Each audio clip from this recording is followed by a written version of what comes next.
سبحانك لا علم لنا إلا ما علمتنا إنك أنت العليم الحكيم نحمده ونصلي ونسلم على رسوله الكريم أما بعد فأعوذ بالله من الشيطان الرجيم بسم الله الرحمن الرحيم۔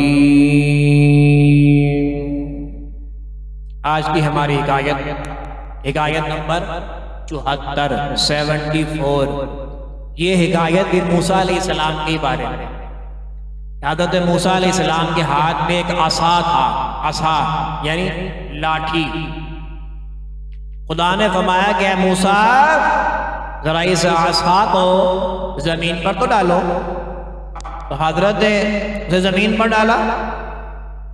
موسیٰ علیہ السلام نے اس عصا کو زمین پر ڈال دیا۔ کیا دیکھتے ہیں کہ وہ عصا، وہ لاٹھی ایک خوفناک سانپ بن گیا ہے، بلکہ اژدہا بن گیا۔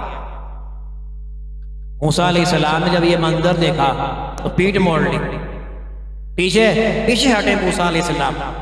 اللہ تبارک و تعالیٰ نے فرمایا کہ اے موسیٰ ڈرو نہیں، اے موسیٰ ڈرو نہیں، اسے دوبارہ پکڑ لو،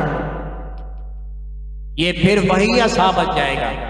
چنانچہ موسیٰ علیہ السلام نے اس سانپ کو پکڑا، وہ پھر دوبارہ عصائی بن گیا۔ تو اللہ تبارک و تعالیٰ نے یہ بھی ایک معجزہ عطا فرما کر موسیٰ علیہ السلام نے فرمایا کہ اب فرعون کی طرف جاؤ، اسے ڈراؤ، اس کو سمجھاؤ کہ وہ کفر و طغیانی کو چھوڑ دے، اگر وہ معجزہ طلب کرے تو یہ عصا ڈال کر اسے دکھاؤ۔ میرے بزرگوں عزیز ساتھیوں، یہ حکایت قرآن کریم کے 16ویں سپارے کے 10ویں رکوع میں سورہ طٰہٰ کے اندر موجود ہے۔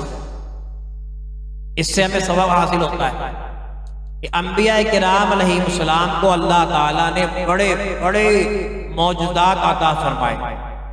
وہ ایسے کام کر دکھاتے ہیں کہ جو کہ عام آدمی کرنا تو دور بات سوچ بھی نہیں سکتا ہے۔ اللہ تعالیٰ ہم سب کو عمل کرنے کی توفیق عطا فرمائے۔ وما علینا الا البلاغ المبین۔